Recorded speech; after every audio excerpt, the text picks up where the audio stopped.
भारतीय राज्यघटनेतील कलम 5 आर्टिकल 5 हे नागरिकत्वाच्या प्रकरणातील पहिलं आणि अतिशय महत्त्वाचं कलम आहे. 26 जानेवारी 1950 रोजी संविधान लागू झालं तेव्हा भारताचा नागरिक कोणाला म्हणायचं हे या कलमाने ठरवलं. या कलमाचे मुख्य दोन भाग पडतात. एक, अधिवास डोमिसाईल आणि खालील तीनपैकी एक अट. मुख्य अट, भारताचा अधिवास असावा. कलम 5 नुसार नागरिकत्व मिळवण्यासाठी पहिली आणि अनिवार्य अट म्हणजे त्या व्यक्तीचा भारतात अधिवास असावा. अधिवास म्हणजे काय? फक्त तात्पुरते राहणे नव्हे, तर भारताला आपलं कायमस्वरूपी घर मानणे. ज्या व्यक्तीचा कायमचा मुक्काम भारतात आहे, तिलाच हे कलम लागू होतं. उपअटी, यापैकी कोणतीही एक पूर्ण हवी.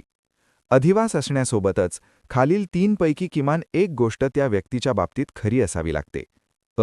स्वतःचा जन्म, त्या व्यक्तीचा जन्म भारताच्या राज्यक्षेत्रात झालेला असावा.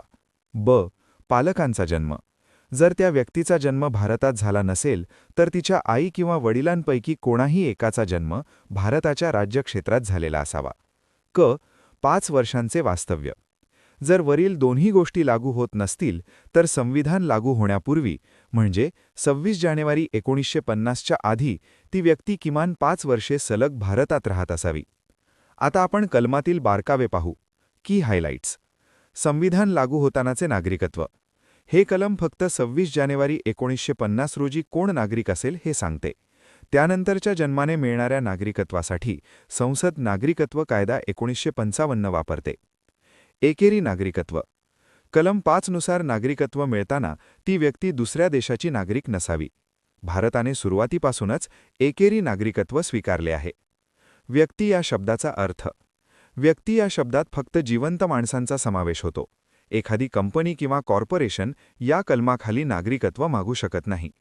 थोडक्यात सांगायचे तर, जर 26 जानेवारी 1950ला तुम्हाला भारताचे नागरिक व्हायचे होते तर तुमच्याकडे भारताचा अधिवास असणे गरजेचे होते, प्लस तुमचा जन्म भारतात हवा होता, किंवा तुमच्या आईवडिलांचा जन्म भारतात हवा होता, किंवा तुम्ही 5 वर्षांपासून भारतात राहत असणे गरजेचे होते. कलम 5 हे केवळ अधिवासावर आधारित नागरिकत्व देते. तुम्हाला हा व्हिडिओ आवडला असेल तर लाईक करा, शेअर करा आणि चॅनलला सबस्क्राईब करा.